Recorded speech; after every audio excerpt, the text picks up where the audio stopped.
not very suited for cutting through wood, you know. Maybe a thinner convex grind would be better suited for this task.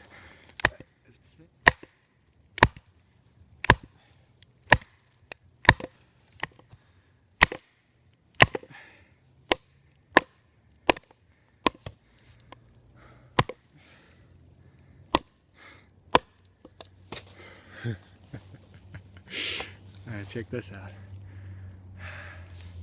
This is some tough, stubborn wood.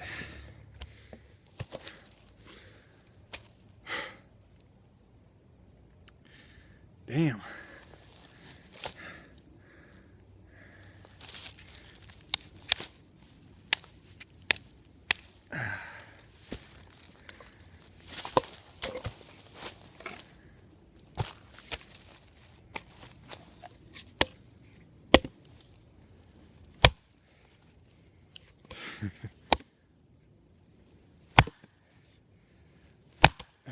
And about this is about the point where I feel the entire shock in my hand.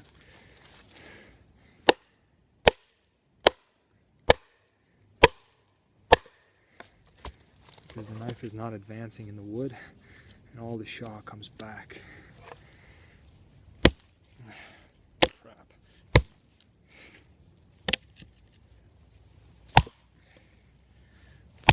Hoo-ah. As Al Pacino would say it.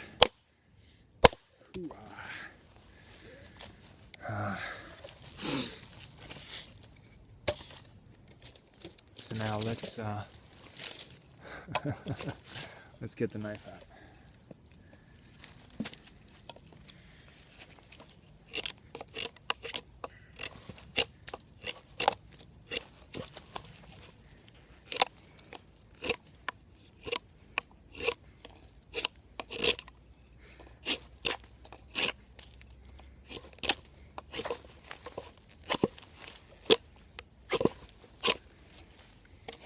All right.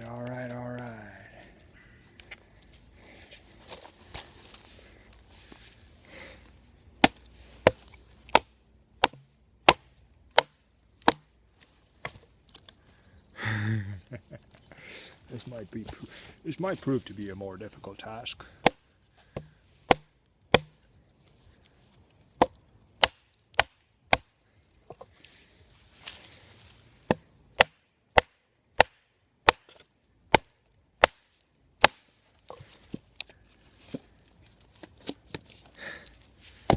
Not really. So, ESEE 5. If you're going to do batoning any harder than I just did, that's the point where you need an axe. Something did happen here. The scale is a bit loose. I'm going to have to tighten that up. And when I strip the coating, I'm going to probably put some Loctite because it's going to stay like that. Tough wood. Hope you enjoyed it.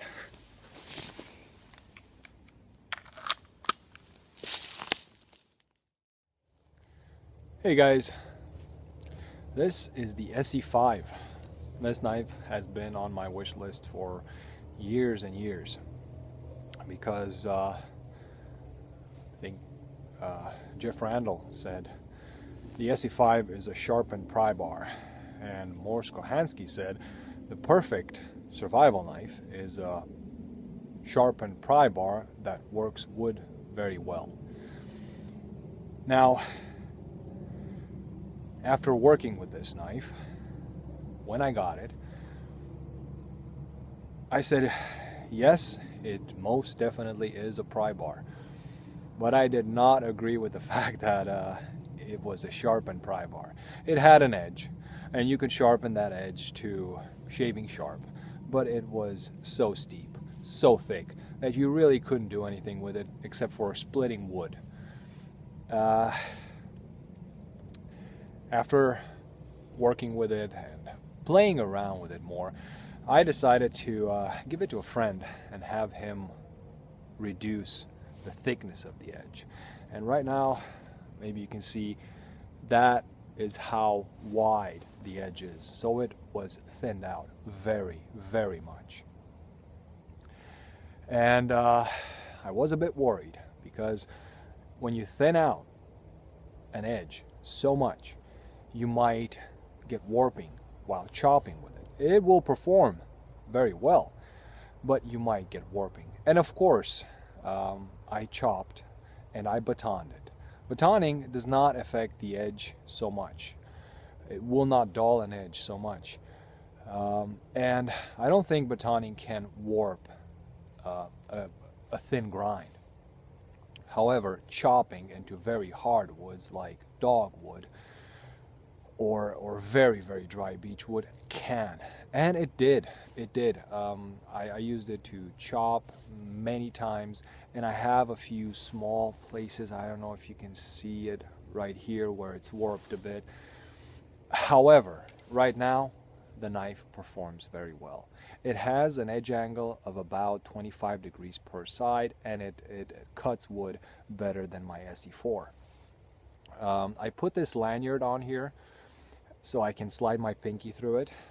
This locking thing works very well. There's a simple knot here, and this will keep it tight.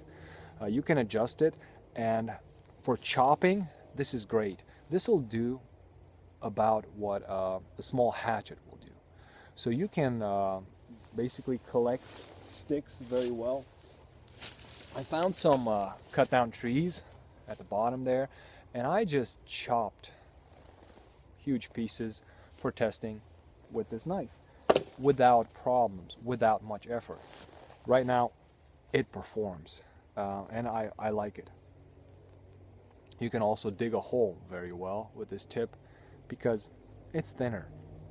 I did not sharpen the spine. For me, this is not a survival knife. I don't intend to use it as a survival knife. I intend to use it to make my life easier here. Instead of carrying a small hatchet, I can carry this.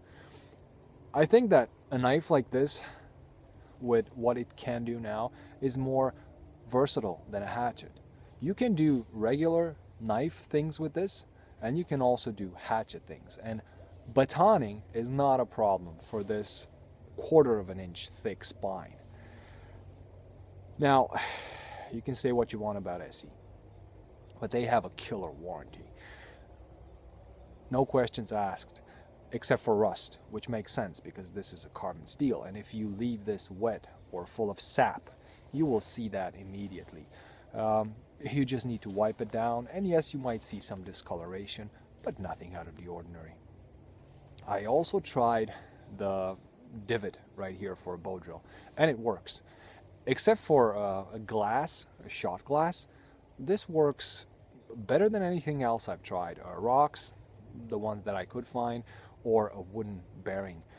This works excellent. Now, when I batoned it the first time, the screws loosened up a bit, and I said to myself I might put some Loctite on there because I'm not gonna take the handle scales apart all that often. I didn't. I just tightened them up, and since then I had no problems. A great tool.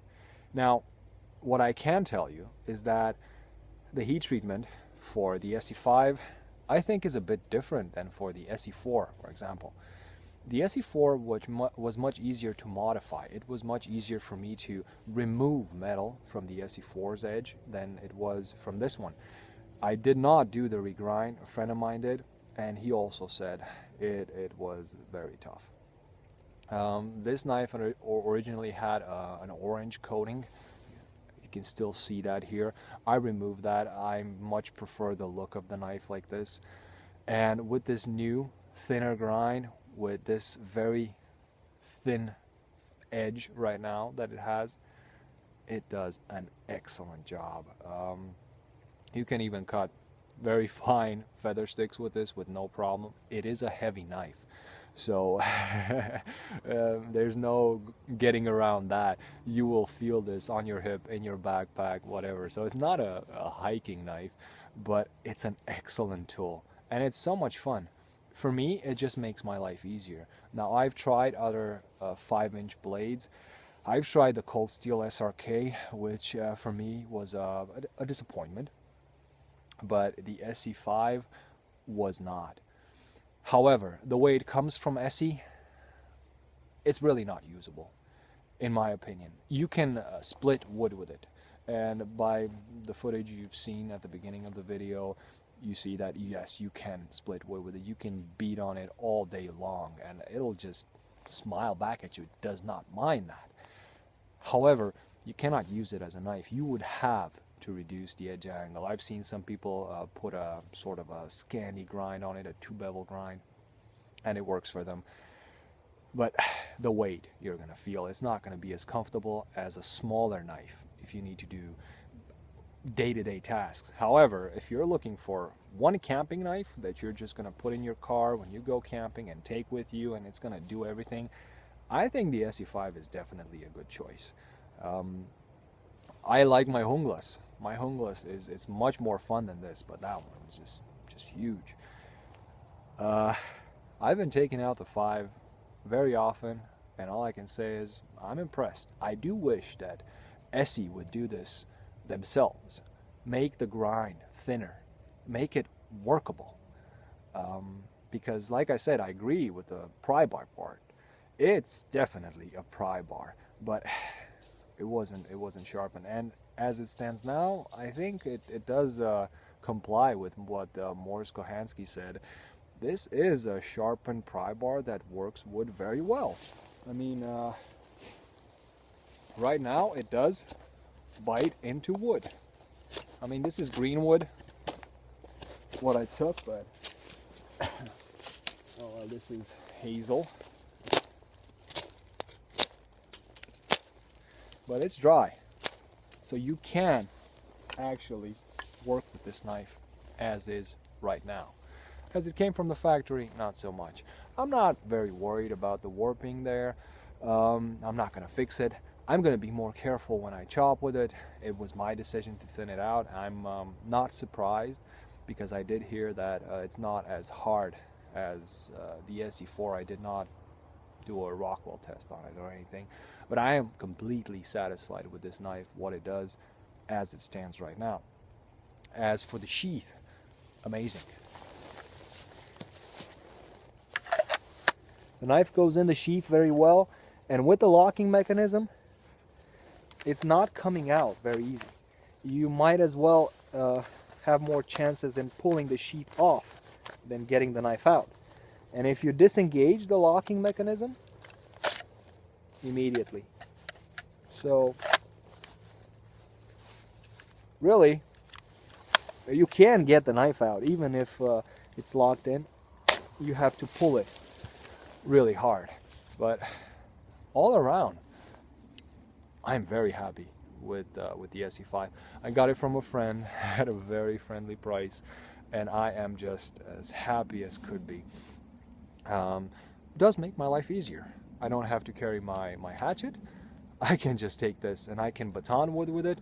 There's more blade on this than there is on my small hatchet. For chopping, I'm telling you, of course, a hatchet's going to do a better job. But this is very comparable. If you just want to take sticks like this, or is it? I mean, this is not a thin stick, but you can chop with the ESEE through this in a few goes. Pretty cool. If you have questions about the SE5, please let me know. I've had it for, 1.5 to 2 years now. And ever since I got it modified, I'm just liking this knife. So if you have questions about it, just add them in the comment section and I'll get to them as soon as possible. As always, guys, I hope you enjoyed the video. Thank you for watching, and I wish you all a great day.